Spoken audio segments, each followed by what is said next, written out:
মৌসুমীর কবিতা মেঘ বালিকার জন্য রূপকথা। আমি যখন ছোট ছিলাম খেলতে যেতাম মেঘের তলে। একদিন এক মেঘ বালিকা প্রশ্ন করল কৌতূহলে, এই ছেলেটা নাম কি রে তোর? আমি বললাম কুষ্মান্তর। মেঘ বালিকা রেগে আগুন, মিথ্যে কথা, নাম কি অমন হয় কখনো? আমি বললাম নিশ্চয়ই হয়, আগে আমার গল্প শোনো।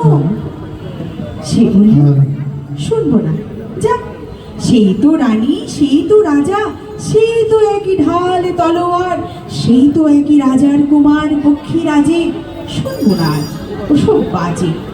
আমি বললাম তোমার জন্য নতুন করে লিখব তবে। সে বলল সত্যিই লিখবি? বেশ, তাহলে মস্ত করে লিখতে হবে, মনে থাকবে, লিখি কিন্তু আমায় দিবি। আমি বললাম তোমার জন্য লিখতে পারি এক পৃথিবী। লিখতে লিখতে লেখা যখন সবে মাত্র 2-4 পাতা, হঠাৎ তখন ভূত চাপলো আমার মাথায়। খুঁজতে খুঁজতে চলে গেলাম ছোটবেলার মেঘের মাঠে।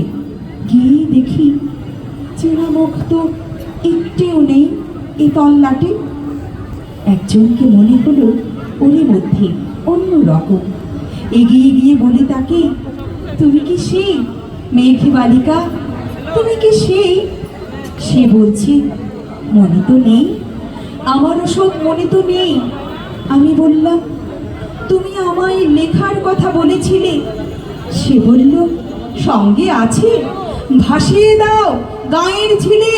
আর হ্যাঁ শোনো, এখন আমি মেঘ নই আর, সবাই এখন বৃষ্টি বলে ডাকে আমায়।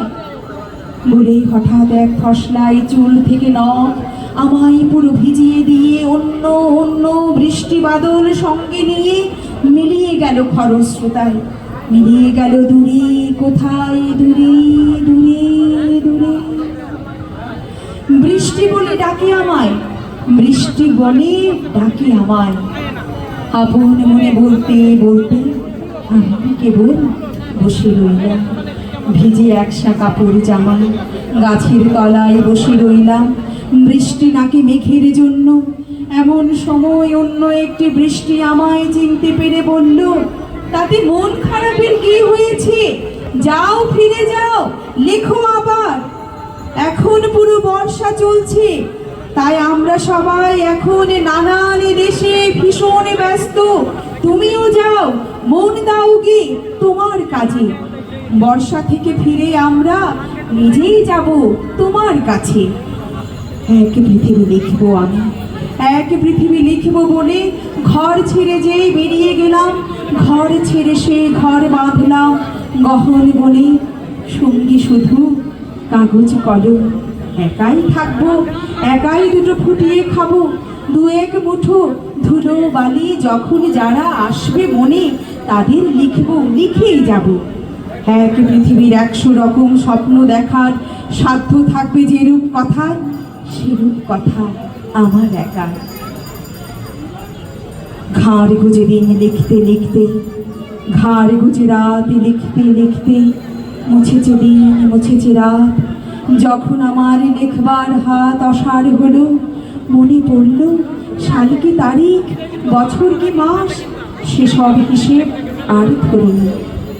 লেখার দিকে তাকিয়ে দেখি এক পৃথিবী লিখব বলে একটা খাতাও শেষ করিনি। সঙ্গে সঙ্গে ঝমঝমিয়ে বৃষ্টি এলো খাতার উপর, আজীবনের লেখার উপর। বৃষ্টি এলো এই অরণ্যে, বাইরে তখন গাছের নিচে নাচছে ময়ূর আনন্দিত।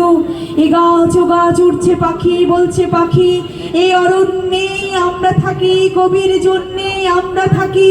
বলছে ওরা কবির জন্য, আমরা কোথাও, আমরা কোথাও, আমরা কোথাও হার মানিনি। নতুন কবি, কবি তখন কুটির থেকে তাকিয়ে আছে অনেক দূরে, বনের পরে, মাঠের পরে, নদীর পরে, সেই যেখানে সারা জীবন বৃষ্টি পড়ে, বৃষ্টি পড়ে, সেই যেখানে কেউ যায়নি, কেউ যায় না কোনোদিনই। আজ সে কবি দেখতে পাচ্ছে সেই দেশে সেই ঝর্ণা তলায় এদিক ওদিক ছুটে বেড়ায় সোনায় মোড়া সেই হরিণী, কিশোরে বেলায় সেই হরিণী। ধন্যবাদ, অশেষ ধন্যবাদ। একেবারে অপ্রস্তুত ছিলাম, হুট করে কবিতা পড়তে আসলাম। আমার ত্রুটি বিচ্যুতি মার্জনায় রাখবেন, কৃতজ্ঞতা রইল। ধন্যবাদ।